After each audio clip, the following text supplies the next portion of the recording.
Alright, hey, this is Matt, and, a few weeks ago, my Wii started making this really weird noise whenever I put a game in. But you guys will listen.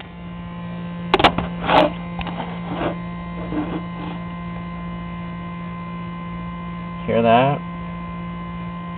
Now, why is it making that noise? I don't know, and that's why I'm posting this video, so maybe I can get some help from you guys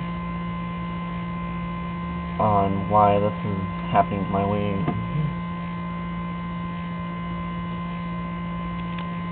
It'll constantly make that noise all the time I have the game in the slot. Alright. Email me with the answers if you have any. Alright.